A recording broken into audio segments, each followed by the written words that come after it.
Hello everyone, welcome back to my channel. तो आज की जो वीडियो है ये उन सारे एस्पिरेंट्स के लिए बहुत ज्यादा इंपॉर्टेंट होने वाली है जो एम्स बीएससी नर्सिंग 2025 का एंट्रेंस एग्जाम देने वाले हैं। क्योंकि आज इस वीडियो में हम बात करेंगे कि आपके कौन कौन से इंपॉर्टेंट डॉक्यूमेंट्स हैं जो आपको रेडी रखने हैं ताकि आपका सिलेक्शन रुक ना जाए। जी हाँ दोस्तों, मैं ऐसा इसलिए बोल रही हूँ क्योंकि बहुत सारे स्टूडेंट ऐसे होते हैं जो बहुत मेहनत करते हैं, अपने लिए सिलेक्शन भी लेते हैं, लेकिन उनको एडमिशन नहीं मिल पाता है क्योंकि उनके पास जो है ना डॉक्यूमेंट्स प्रॉपर नहीं होते हैं। ठीक है, तो मेरी आप सबसे रिक्वेस्ट है कि प्लीज इस वीडियो को एंड तक देखना, कहीं भी स्किप मत करना। और हाँ, अगर चैनल पे नए हो तो इसको सब्सक्राइब करके बेल आइकन को जरूर प्रेस कर देना ताकि ऐसे ही इंपॉर्टेंट वीडियोस आपको मिलती रहे।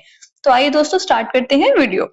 तो आज का हमारा टॉपिक है एम्स बीएससी नर्सिंग 2025 के इंपॉर्टेंट डॉक्यूमेंट्स क्या क्या होंगे आपके एडमिशन के टाइम पे। ठीक है, मैं आपको पहले से इसीलिए बता रही हूँ ताकि आपके पास टाइम रहे, अगर इनमें से कोई एक भी डॉक्यूमेंट आपके पास ना हो तो आप उसको बनवा लो। ठीक है, तो सबसे पहले आता है आपका 10th का रिजल्ट। ठीक है, 10th का रिजल्ट और 10th का सर्टिफिकेट, ये आपका इंपॉर्टेंट है, ये आपके पास होना चाहिए।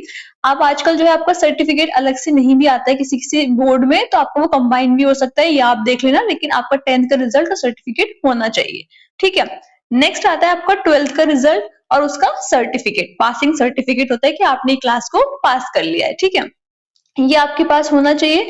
अब कुछ ऐसे स्टूडेंट्स भी हो सकते हैं जो इस साल 12th के बोर्ड देने वाले हैं या फिर एग्जाम में देंगे। ठीक है, तो उनके पास तो 12th का रिजल्ट होगा नहीं, तो क्या वो फॉर्म को फिल कर सकते हैं? तो आप फॉर्म को फिल कर सकते हो, आपको परेशान होने की जरूरत नहीं है।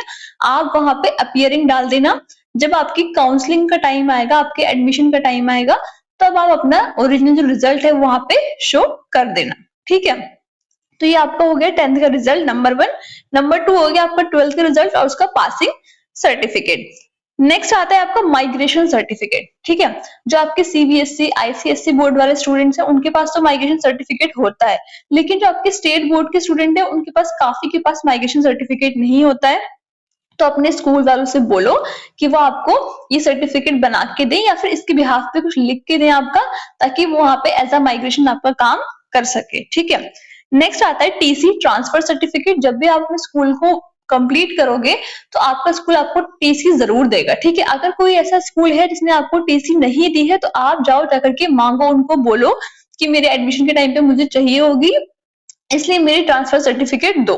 ठीक है, ट्रांसफर सर्टिफिकेट बहुत इंपॉर्टेंट है कि आप एक इंस्टीट्यूट से दूसरे इंस्टीट्यूट में जा रहे हो। ठीक है, भले ही आप एम्स में जाओ या फिर किसी भी यूनिवर्सिटी में जाओ, आपको टीसी की जरूरत पड़ेगी। ठीक है, नेक्स्ट आता है करेक्टर सर्टिफिकेट। तो करेक्टर सर्टिफिकेट आपका आपके स्कूल से ही मिल जाता है, ये भी आप अपने स्कूल से ले सकते हो। ठीक है, यहाँ तक तो आपके डॉक्यूमेंट इजी रहते हैं, या आपके पास होंगे और किसी के पास नहीं है तो उसको इजीली ये कलेक्ट कर सकते हैं। ठीक है, नेक्स्ट आता है फॉर्म प्रिंट। देखो, अभी जब फॉर्म आएंगे, आप फॉर्म को फिल करोगे तो जो एक लास्ट में आपकी पूरी फाइनल पेज बनता है जिसमें आपका फोटो, आपका सब सारी इंफॉर्मेशन होती है, आपके साइन होते हैं, तो उसको प्रिंट जरूर करना और उसको अपने शीट को संभाल के भी अपने पास रखना। ठीक है, जब आपकी काउंसलिंग होगी, आपका एडमिशन होगा, तब आपको चाहिए होगा। ठीक है, फॉर्म प्रिंट। तो ध्यान से जब भी फॉर्म आएंगे उसको जरूर से प्रिंट कर लेना, उसकी 2 कॉपी अपने पास रखना। ठीक है, नेक्स्ट आता है आरयूसी स्लिप।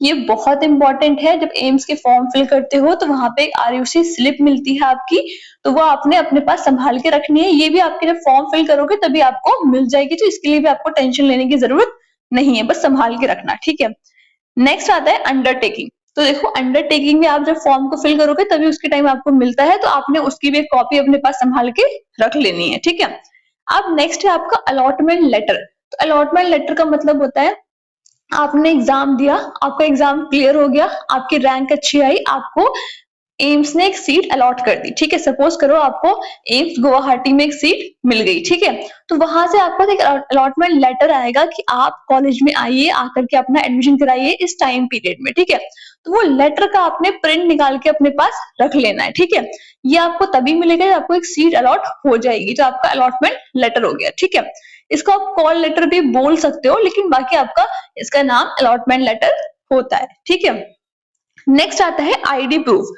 तो देखो, आईडी प्रूफ जो है इसमें आपका आधार कार्ड हो सकता है, आपका ड्राइविंग लाइसेंस हो सकता है। अगर ये सब नहीं है आपके पास तो आधार कार्ड तो जरूर होगा। ठीक है, क्योंकि हर किसी के पास आधार कार्ड आजकल कंपलसरी है। लेकिन एक चीज ध्यान रखना, उसमें जो भी नंबर लगा है उसमें आपके एसएमएस, आपके ओटीपी आ जाते हैं या नहीं। अगर ऐसा तो नहीं कि नंबर वो लगा हो जो अब बंद हो चुका हो, जिसपे ओटीपी ना आते हो, या फिर आपका बायोमेट्रिक जो है वो आपका काफी पुराना हो गया हो, तो ये सारी चीजों को देख लेना, ठीक है। नेक्स्ट आता है डोमिसाइल। अब मैं डोमिसाइल की बात क्यों कर रही हूँ, क्योंकि देखो आपको जो भी एम्स अलॉट होगा वो किसी न किसी स्टेट में होगा, ठीक है। जब आप वहां पे एडमिशन कराने के लिए जाओगे तो आपको वहां का डोमिसाइल चाहिए होगा, ठीक है। अब दूसरी स्टेट का तो आपको नहीं होगा आपका डोमिसाइल, लेकिन आपके पास आपकी स्टेट का डोमिसाइल होगा, ठीक है। अगर नहीं है तो बनवा लो, ठीक है। अपनी स्टेट का डोमिसाइल आपके पास होना चाहिए। डोमिसाइल को स्थायी निवास भी कहते हैं, ठीक है। अब last but most most important जो है आपका, वो है आपका कास्ट सर्टिफिकेट्स, ठीक है। Caste certificate most most important क्यों है, वो इसलिए क्योंकि आपका जो एम्स है वो एक ऑटोनोमस बॉडी है, आपका सेंट्रल लेवल का पेपर है ये, तो आपको आपकी जो कास्ट सर्टिफिकेट है वो स्टेट के नहीं चलेंगे, ठीक है। ये बात को ध्यान रखना। भले आपका एससी का हो, आपका एसटी हो, आपका ओबीसी हो, आपका ईडब्ल्यूएस हो, किसी भी स्टेट का अगर आपका बना हुआ है सर्टिफिकेट तो वो नहीं चलेगा, वो इनवैलिड है। आपको सेंट्रल के सर्टिफिकेट्स बनवाने पड़ेंगे, ठीक है। अब इसमें भी प्रॉब्लम कहाँ आती है स्टूडेंट्स को, देखो आपके 4 तरह के सर्टिफिकेट होंगे, एससी एसटी, ईडब्ल्यूएस, ओबीसी और पीडब्ल्यूबीडी, ठीक है। एससी एसटी स्टूडेंट्स और जो आपके ओबीसी स्टूडेंट्स हैं, वो तो आपके पास अगर सेंट्रल का सर्टिफिकेट नहीं है तो अभी से अपना सर्टिफिकेट बनवा लो, ठीक है, कोई दिक्कत नहीं है। लेकिन जो ईडब्ल्यूएस के स्टूडेंट्स हैं, उनका जो सर्टिफिकेट है वो 1 अप्रैल 2025 का होना चाहिए, ठीक है। मतलब 31 मार्च 2025 के बाद का होना चाहिए, क्योंकि ईडब्ल्यूएस सर्टिफिकेट जो है वो आपका फाइनेंशियल ईयर का होता है, ठीक है। इसलिए जब ईडब्ल्यूएस बनाओगे सेंट्रल का तो ध्यान रखना 31 मार्च 2025 के बाद का होना चाहिए, यानी कि 1 अप्रैल 2025 से आपकी डेट जो है वो काउंट करी जाएगी, ठीक है। ये चीज को ध्यान रखना।